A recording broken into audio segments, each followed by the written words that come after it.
अपेक्षा आहे।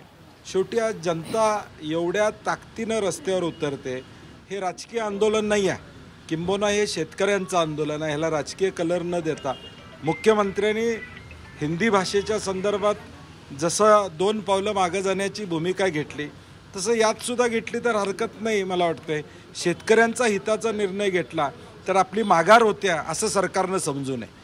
चांगला निर्णय घेताना कधी कधी मागं यावं लागतं, तर ते मागं येण्याचं काम महायुती सरकारनं आणि मुख्यमंत्र्यांनी करावं अशी आमची अपेक्षा असते। या सगळ्या महामार्गाला कोल्हापुरातूनच विरोध आहे असं सांगितलं जात होतं, मात्र ज्या पद्धतीनं रास्ता रोको 12ही जिल्ह्यामध्ये झाला, त्यानंतर गुन्हे दाखल केले गेलेले आहेत। कोल्हापूरच्या अनेक ठिकाणी हे गुन्हे दाखल केले गेले, कसं बघता एकूणच ज्या पद्धतीने आता कारवाई सिंधुदुर्ग बसून अगदी वर्ध्यापर्यंत, यवतमाळपर्यंत, परभणी असू दे, धाराशिव असू दे, सोलापूर असू दे, सांगली असू दे, या सगळ्या जिल्ह्यांमध्ये रस्ता रोको झाला। अगदी सिंधुदुर्ग बसून देखील हा रस्ता रोको त्या ठिकाणी झालेला आणि म्हणून शेतकऱ्यांचा विरोध आहे। आत्ता तरी डोळे उघडावेत सरकारनं, आत्ता तरी अट्टास का करावा? आधीच सरकार कर्जाच्या खाईत आहे। 50,000च्या वर पुरवण्या मागण्या या ठिकाणी गेलेल्या आहेत।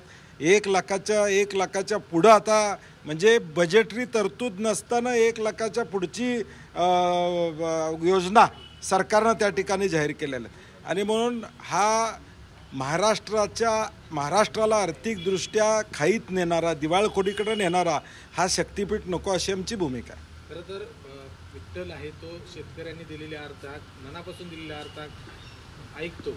यावेळी शेतकरी जात आहेत, काय वाटते पांडुरंग ही अर्थात आखेल? नाही, 100% आता शेवटचाच पर्याय आमचा।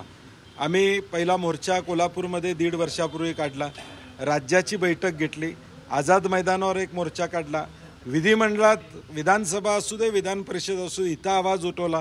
म्हणजे लोकशाहीतली जी शस्त्र आहेत ती सगळे आम्ही वापरलेली आहेत, परंतु दडपशाही, हुकुमशाही पद्धतीनं मी करणारच अशी भूमिका सरकारची प्रामुख्यानं दिसते आणि म्हणून किमान विठ्ठलाचं तरी ऐकावं।